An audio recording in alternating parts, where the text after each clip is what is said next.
lagi dengan aku Renia dan Dokter Aryani. I'm sorry dokter. Ya udah, masih ada beberapa pertanyaan aku nih Bun. Sebelum habis waktu kita di program persembahan untuk Bunda ini, nggak pakai basa-basi ya, kita tanyain langsung aja. Nah dok, terus biasanya pernah nggak dokter nemu seandainya nih ada pasien-pasiennya dokter nih, mereka melakukan kesalahan orang tuanya nih maksudnya. Orang tua tuh melakukan kesalahan saat melatih anak untuk melakukan toilet training ini. Pernah ada nggak? Kalau ada, kayak apa sih kesalahan yang dilakukan sama orang tua itu dok? Biasanya begini, kita, memulai toilet training terlambat bisa, ya. Heeh. Terlalu cepat sebetulnya tidak apa-apa, tapi mungkin capek aja karena manfaatnya belum Mhm. belum di saat yang tepat gitu. Ibaratnya mengajari matematika ke anak bayi 6 bulan, akar-akar gitu kan pasti Iya dia belum betul, bisa. iya iya. Nah, kita sih di kelas 4 SD, tapi kan udah capek dari dulu sampai sekarang gitu ya. Iya. Nah, jadi terlalu awal atau yang lebih sering terlambat. Kemudian jangan melakukannya dalam, suasana tertekan, yang tadi saya udah Mhm. bilang. Jadi itu harus suasana yang normal, yang Mhm. happy, membuat anak nyaman dan tidak merasa dipaksa. Jadi, harus, membuat bahwa dia tahu kalaupun tidak, bisa keluar buang airnya itu nggak apa-apa, Mmm. besok kita coba Coba lagi, gitu ya. lagi. Jangan sampai anak menganggapnya seperti hukuman. Hukuman, oke. Kemudian, sebisa mungkin kalau, jangan terlalu cepat ditinggal. Jadi kita boleh mulai sekarang nih, di masa PSBB, orang tua ada di rumah Mhm. dua-duanya. Jadi kita bisa mengembangkan keteraturan. Jangan sampai mulai Sabtu, Minggu, kemudian ditinggal pergi ke kantor yang melanjutkan babysitter. Nah, seperti itu kesinambungannya tidak berjalan. Atau Oke. misalnya, pindah rumah gitu. Jadi, ada peristiwa besar, jadi terputus gitu toilet training-nya. Mmm. Nah terus, kalau anak nih Dok, nggak diajarin toilet training, dibiarin aja gitu, bakalan nggak sih mereka tuh dengan sendirinya setelah punya kesadaran, oh bahwa kalau buang air kecil, buang air besar itu ya harus di toilet gitu, tanpa pernah ada latihan? Oke.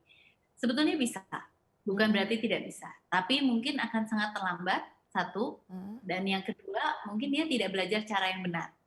Karena Oke. kan sebetulnya adalah tugas orang tua ya, Iya. untuk mengajarkan teknik atau cara yang benar. Mhm. Nah, bayangkan kalau dia belajar kemudian, kira-kira bagaimana prosesnya? Pasti dia melihat teman-temannya kan? Mhm. Dia melihat teman-temannya sudah bisa, "Oh ya, jadi saya mau mulai belajar." Tapi sebelum itu terjadi, Mhm. mungkin dia sudah malu dulu.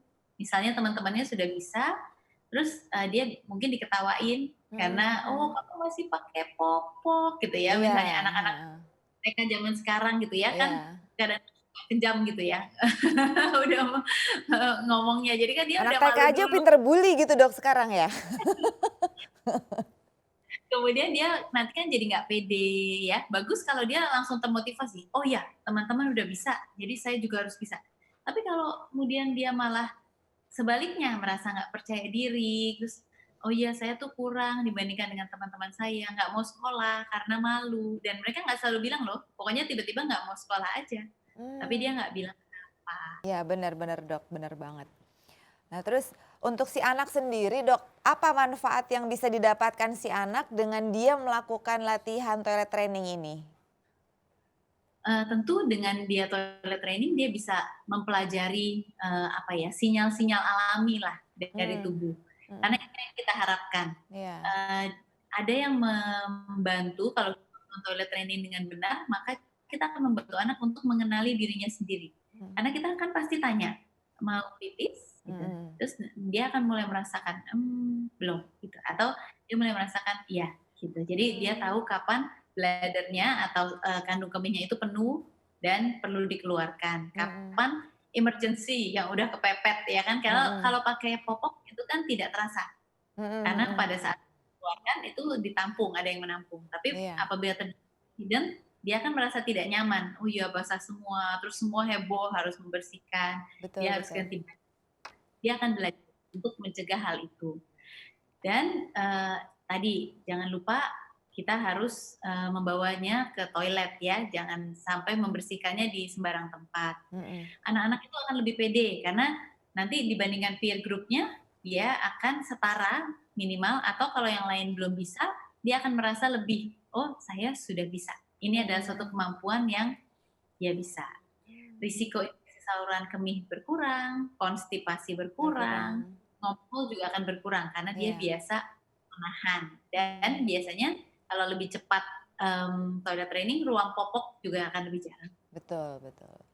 Nah, aku punya satu pertanyaan terakhir nih dok ya. Tapi sebelum aku sampai ke pertanyaan aku yang terakhir, dokter ceritain dong isi buku ini itu apa sih dok? Lebih ke Ya, lebih ke apa itu dok? Monggo. adalah buku untuk anak. Oke. Tapi kita membantu orang tua untuk mengajarkan kepada anak. Kadang-kadang orang tua mungkin mati gaya ya, mau mengajarkan toilet training, apa yang harus saya jelaskan pada anak saya? Nah, buku ini membantu orang tua untuk mengajarkan kepada anak, begini loh yang harus kita ajarkan kepada anak, dan kita hanya perlu membacakan. Di situ adalah flipbook ya, itu Iya yang betul. jadi anak mungkin lebih tertarik untuk lihat, oh iya saya mau jadi anak besar, karena itu saya akan melakukan toilet training.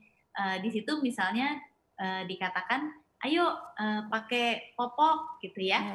Jadi kemudian mari kita ganti ke celana dalam anak besar supaya gitu. tidak anak kecil lagi. Jadi ini sangat membantu bunda-bunda di rumah beserta ayah juga untuk mengajari anak-anak bunda dan ayah latihan toilet training gitu ya. Ini untuk anak yang laki-laki, ini untuk anak yang perempuan gitu. Bisa didapatkan di mana? Toko buku ya, toko buku ya dok ya. Instagramnya Kejora Indonesia. Oke. Kejora. Bisa follow Instagram @kejora.indonesia. Kejora@Indonesia. Kejora.indonesia. Oh, kejora.indonesia ya bunda-bunda yang main medsos tolong di follow, itu bagus banget buat tambahan ilmu dan knowledge-nya bunda-bunda. Oke, menarik banget sih dok ini gambar-gambarnya terus Bantu anak-anak. iya step-stepnya ya. Oh ini sampai ada ininya, ada tabel jadwal ya dok ya. Jadi di bagian tengahnya itu anak-anak kan seringkali merasa ya udah dia duduk setiap hari bosen gitu kayaknya ya, kadang berhasil, kadang tidak berhasil. Nah, saya selalu menerapkan ini ke anak-anak pasien-pasien saya, sehingga kami letakkan di buku itu supaya membantu, karena ini metode yang biasanya saya lakukan pada saat di praktek. Jadi buat tabel, kemudian stiker itu akan ditempel setiap kali dia berhasil. Oh ini, jadi anak bintang-bintang ini dok. Oh gitu. Setiap kali berhasil keluar. Oke. Nah dengan begitu mereka akan termotivasi tuh biasanya. Betul. Cuma duduk bosan. Cerdas luar biasa dokter. Bunda-bunda udah dapat alat bantu buat ngajarin, udah nggak perlu mikir, ini kata-katanya sampai udah dirangkai loh sama dokter Aryani loh. Tinggal membacakan saja, ya berarti penting untuk dibeli. Nah dok, terakhir nih pertanyaan aku yang terakhir sebelum kita akhiri program persembahan untuk bunda ini. Boleh dong dokter bagi tips untuk orang tua yang ingin mengajarkan anaknya melakukan toilet training. Tips-tipsnya apa aja ya dokter? Oke, tipsnya untuk orang tua yang mau mengajarkan toilet training, pertama adalah kita harus siap. Jadi kitanya yang harus siap, bukan orang tuanya. Siap waktu, siap cara, investasi dengan beli poti ya. Kemudian kita sudah tahu apa yang mau kita ajarkan kepada anak kita, dan kita ajarkan beberapa kata, misalnya pipis, pup gitu ya. Jadi jangan yang susah-susah supaya anak bisa melakukannya. Ada pasien saya yang dia akhirnya memilih ibunya orang Eropa. Dia memilih, kata dalam bahasa Italia yaitu kakak. Mmm, Kakak itu artinya buang air besar. mhm. Jadi anaknya selalu bilang, "Saya sudah kakak," gitu. Oh Jadi dia, gitu, merasa termotivasi. Tapi kalau saran saya sih daripada bikin anak lain bingung, kita bisa pakai kata-kata yang umum ya. yang umum aja. Kemudian, letakkan popok yang basah dan kotor itu ke toilet. Jadi harus membersihkannya itu di toilet tadi yang Mmm, saya bilang ya. Dan, kita pastikan jangan dehidrasi. Pastikan asupan air cukup dan asupan serat pada anak cukup. Karena kalau, dehidrasi maka anak akan cenderung sulit untuk buang air besar dan mhm. nantinya malah kesulitan untuk toilet training. Ya, habis deh dokter pertanyaan aku tentang toilet training. Aduh, Iya. mudah-mudahan, jadi ilmu yang bermanfaat ya Dok ya untuk bunda-bunda di rumah. Apa yang sudah disampaikan oleh Dokter Aryani. Terus Bunda jangan lupa beli juga bukunya di toko-toko buku udah ada. Ini untuk satu buku untuk 2 jenis kelamin anak ya Dok ya? Perempuan dan Iya. laki-laki gitu. Mudah-mudahan bermanfaat apa yang sudah disampaikan oleh Dokter Aryani untuk bunda-bunda semua di rumah dalam mengajarkan toilet training untuk anak-anak. Dokter Aryani terima kasih banyak untuk waktunya dan ilmunya yang udah di-share ke bunda-bunda di rumah. Thank you so much. Sampai ketemu lagi mudah-mudahan bisa datang ke studio ya Dok ya. Nanti kalau ada tema yang lebih menarik lagi setelah pandemik ini. Oke, Ya, sampai ketemu, Mbak. ya, see you. Bye dokter. Well Bunda, nggak terasa loh 30 menit kita berakhir begitu cepatnya. Masya Allah.